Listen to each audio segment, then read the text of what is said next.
Hey guys, welcome to a brand new video to the channel. Welcome to Wednesday's RuneScape Leagues reveals. So in this episode, we're going to be delving into some more blessing reveals. So we're going to be having some more combat blessings and going through which ones we think are worthwhile using and my opinions on the batch 2 of these blessings as well. So without further ado, let's get started. So this is going to be blessings round 2, tiers 4 and 6, along with God tier 2. So these will be some higher ones compared to the ones we looked at the other day.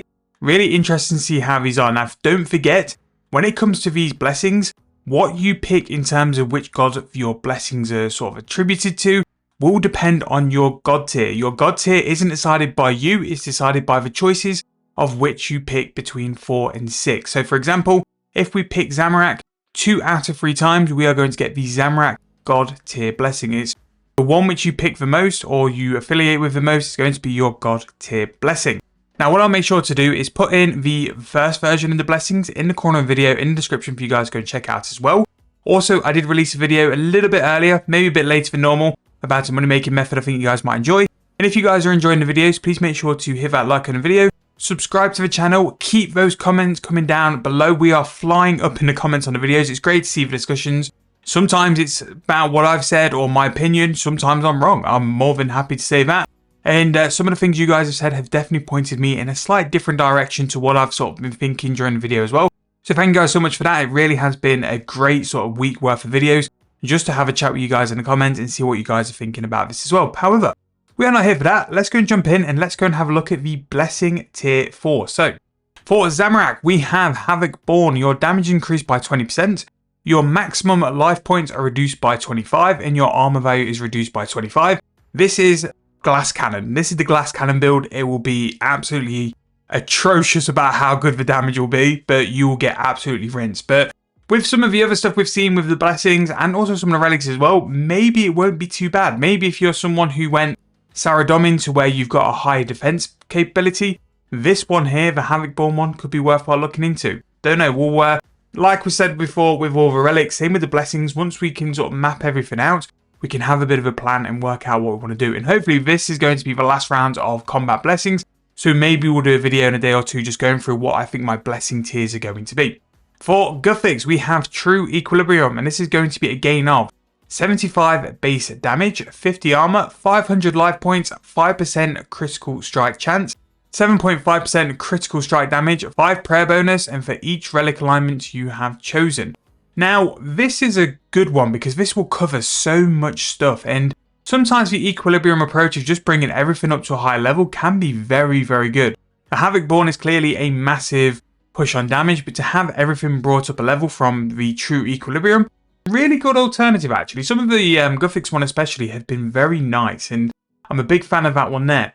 The Saradomin version is going to be higher power. Your base ability damage is increased by 30%.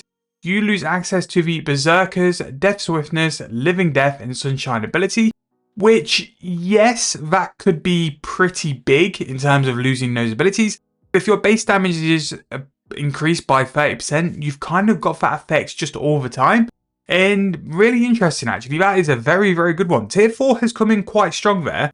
That is a really good sign if we're only going to get stronger from here and a bigger one in terms of the God one as well. So let me know for blessing tier 4, which one are you guys going to pick? And when you drop me a comment in the comment section, do all the tiers at once. Let me know what your path would be just from this early version. So blessing tier 5 for Zamorak, we're going to have Unholy Critical. So this is gain 15% critical strike chance. Your critical strike chance is capped at 50%. All excess critical strike chances is converted into critical strike damage at a 1-to-1 ratio. This is also going to give you as well the Inferno of Zamorak gains plus 50% critical strike damage. On critical strike, unleash an Inferno of Zamorak, which is going to deal 100 to 200% ability damage to a single target. So the Zamorak path continues to just be absolute crazy critical damage buffs, and it's just going to be the main one for those who are really chasing that DPS push, which that looks really good. So this one, just from the title alone, Tearing Thorns, this is going to have damage over time abilities last 100% longer. Every 5th hit of a damage over time ability triggers a Grasp of Guthix. Grasp of Guthix deals additional damage equal to 20 to 30% of your maximum life points And this is also going to be the Grasp of Guthix deals poison damage equal to 80 to 120% of your ability damage in a 3x3. Very, very cool, that one. Especially like the damage over time abilities, I do think go under a little bit under the radar. Sometimes they're a little bit underrated at just how good they could be.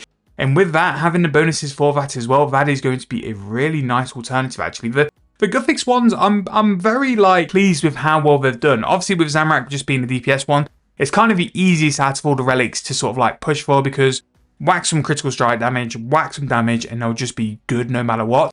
The Guthix and the Saradomin ones do seem to be very, very well thought out. So the Saradomin one is going to be the Lord of Light. Your basic attacks trigger 5 times the Light of Saradomin. At random tiles near your target, each damaging up to 8 targets within one tile. 14.4 seconds cooldown. So the Light of Saradomin deals 2% increased damage for each point of prayer bonus you have. The Light of Saradomin now heals you for 5% of the damage dealt, and damage dealt equal to 40 to 60% of your ability damage plus 250% of your armor value. So this is tying in some of the blessings for Saradomin a little bit earlier. We have the fact that you're working off sort of your armor value and how much armor you have to give you a benefit from there. Prayer side as well, I'm sure there was a prayer blessing, or it might have been a prayer relic, I can't remember. But there was a big incentive that you did more damage the more prayer points you have. This is also going to happen with the Light of Saradomin as well. So that is another very, very good blessing. Now the final normal blessing we're going to have is going to be Blessing Tier 6. So the Zamorak one is going to be called Perfidious, and this is going to empower the Inferno of Zamorak, Grasp of Guthix, Light of Saradomin. So for the Zamorak one, that's going to be an activation chance is increased by 5 times. For the Grasp of Guthix, activation requirement is reduced to 2, and the Light of Saradomin, the cooldown is reduced to 4.8. So I believe all these things here in the previous tier, the cooldowns and requirements are going to be dropped dramatically or increased by 5 in terms of the Inferno of Zamorak. Again, that seems pretty nuts. The Guthix version is called Envenomed. That's going to be poison damage increased by 50%, an additional 2% per herb lore level as well. Damaging an enemy disables their poison immunity for 30 seconds as well. The Saradomin one is going to be Tempered Heart, which is going to be to generate 6% adrenaline every 1.25 seconds, which seems a little lacking compared to the other two. Again, shoot me down if you guys think I'm wrong there. But there seems to be quite a few things in terms of adrenaline and adrenaline coming back. But if you're someone who's loading up the abilities and have the ability to go past 100% adrenaline, that could work for that kind of case as well. It's more so making sure that all of your blessings kind of level up with each other to improve one another, rather than have a little go against each other's kind of blessing. You need something which flows nice, which hopefully I can put together my plan going forward and present it to you all. But again, in terms of those 3 sets of blessings, very, very strong, great options to go through as well. And it gives people just so many different opportunities, rather than just go through the Zamorak DPS method, which I do think a lot of people will do. If you want something a little bit different and try something different as well, the Guthix and Saradomin options are very good. So depending on what you pick for these previous 3 tiers will affect what god tier you want. So whichever god you pick the most of, you're going to get that god's god tier blessing. Now if you pick one of each, you will get Guthix as a default as well. So the Zamorak one is going to be called Chaotic Insight.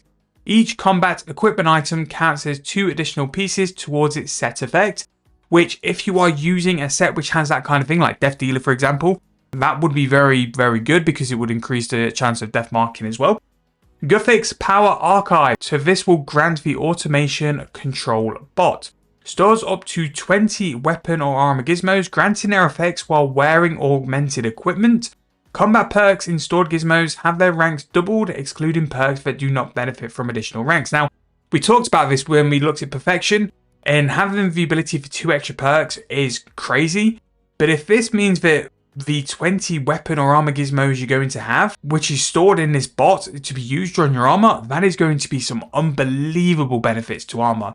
So the final one is going to be the Genesis Essence. So your equipped weapons are treated as tier 120, and tier 120 will just be cracked in terms of the damage, the accuracy, all that good stuff. These seem like proper god tier blessings. These seem really, really powerful. Now, weirdly enough, I might be completely overlooking certain things. I do think for this one, the Zamorak one seems to be the weakest out of the 3. I think the Saradomin one is very, very strong there, and then the Power Archive as well is also incredibly strong. could be a little bit of a thing saying that, rightly so, that the normal blessing that Zamorak is strong to have a slightly lesser powerful god tier 1 as well. But one more time again, absolutely nailed these. These combat blessings are really going to bring in that power creep which we want from a leagues mode, which we didn't have last year. Now, as always, I'm interested to see what you guys think about it, so drop it in the comment section down below. What you're going to be picking and what you're going to be picking going forward. I will try and get out a video on what I'm picking for my full relic outlay, as well as the blessings as well, as soon as possible for you guys. When it's all sorted, I'll make sure to get it over the weekend probably, and my plan for leagues as well. However, that's going to wrap up this video. Thank you guys so much for watching. Really enjoyed it. I'll see you guys very soon in the next video.